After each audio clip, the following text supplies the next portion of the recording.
বন্যার আরও খবর জানাতে লক্ষ্মীপুর সদর এলাকায় আছেন রিপোর্টার আতাউর কাউসার। ফেনী সদরে আছেন আতিয়ার সজল। সরাসরি শুরুতে যাচ্ছি কাউসারের কাছে।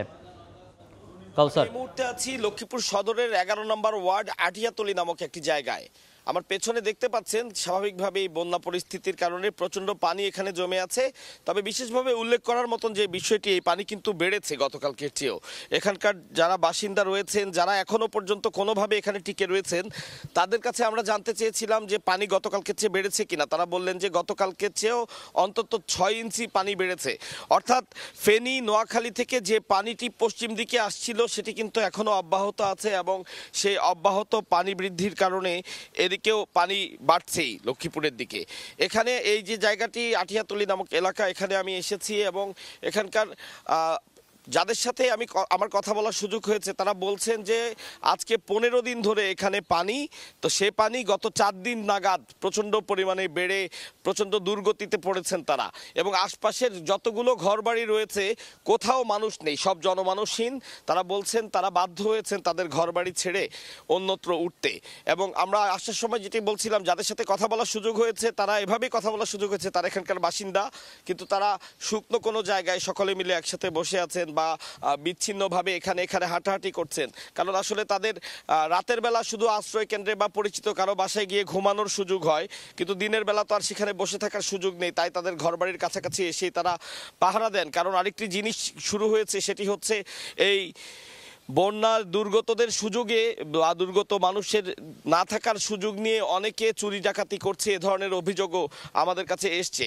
তো সবচেয়ে বড় যে বিষয়টি সেটি হচ্ছে এই বন্যার পানি না নেমে যাওয়া পর্যন্ত মানুষকে পর্যাপ্ত পরিমাণে ত্রাণ পৌঁছাতে হবে, এমনটি সবার কাছে সবাই আহ্বান জানিয়েছেন যে সরকারি বেসরকারি যত সংস্থা আছে সকলেই যাতে দূরবর্তী অঞ্চলগুলোতে গিয়ে তাদের কাছে ত্রাণ পৌঁছায়। আমার প্রতিবেদনে একটু আগে যেমনটি দেখিয়েছিলাম যে আসলে মূল সড়কের আশপাশেই মানুষজন বেশি পরিমাণে ত্রাণ দেয়, কিন্তু আশপাশে শাখা সড়কে বা ভেতরে দূরবর্তী অঞ্চলে কিন্তু ত্রাণটি পৌঁছাচ্ছে না।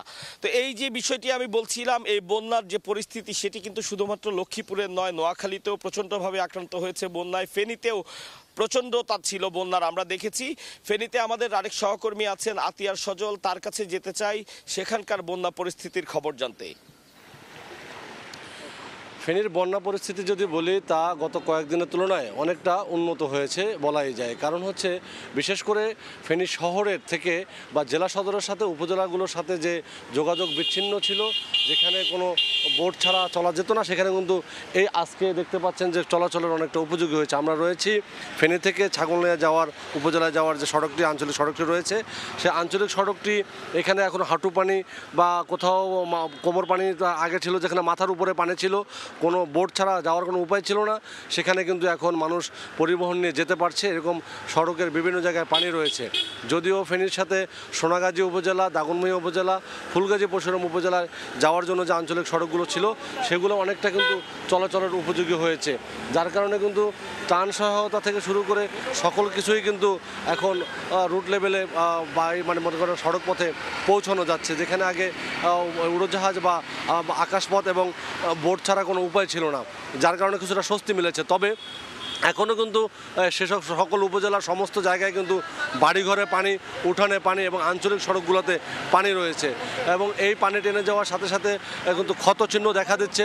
বিভিন্ন বন্যার যে ক্ষতচিহ্ন লণ্ডভণ্ড করে দিয়ে গেছে বাড়িঘর, মানুষের ক্ষেত খামার, মানুষের যে কতগুলো ব্যবসা প্রতিষ্ঠান তা কিন্তু লণ্ডভণ্ড করে দিয়ে গেছে। সে সকল ক্ষতচিহ্ন কিন্তু এখন ফুটে উঠতে শুরু করেছে, যার কারণে কিন্তু এখন পানি কমার সাথে সাথে আবার পানিবাহিত রোগ মানুষের মধ্যে দেখা দিয়েছে। এখন ত্রাণ যেগুলো বিভিন্নভাবে আসছে সেগুলো বাংলাদেশ সেনাবাহিনী এবং যে কোস্টগার্ড, নৌবাহিনী, বিভিন্ন আইনশৃঙ্খলা বাহিনী, জেলা প্রশাসনের মাধ্যমে সেগুলো একদম তৃণমূলে পৌঁছানোর চেষ্টা করা হচ্ছে। তবে স্থানীয়র পক্ষ থেকে বারবার অভিযোগ আসছে যে যে সকল ত্রাণ বিভিন্ন জায়গা থেকে আসছে সেগুলো সমবন্টন হচ্ছে না। সেই সমবন্টন করা না গেলে তাহলে হয়তো অনেকেই পাচ্ছেন, আবার অনেকে মোটেই পাচ্ছেন না। এই পরিস্থিতি থেকে সমবন্টন এবং এটার সুষ্ঠু ব্যবস্থাপনা প্রয়োজন বলে মনে করছেন স্থানীয়রা। আর এখন বিশেষ করে যে পানিবাহিত রোগ এগুলো থেকে মানুষকে রক্ষা করার জন্য প্রচুর পরিমাণে ওষুধ এবং যে মেডিকেল টিম, যে ডাক্তার নার্স, এগুলো যথেষ্ট পরিমাণে দরকার।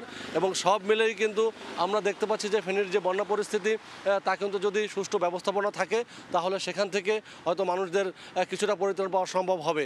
এই ছিল আমার কাছে এখানকার বন্যা পরিস্থিতির সবশেষ। বন্যা পরিস্থিতির সবশেষ খবর জানাতে সরাসরি যুক্ত ছিলাম ফেনী থেকে এবং তার আগে লক্ষ্মীপুর থেকে।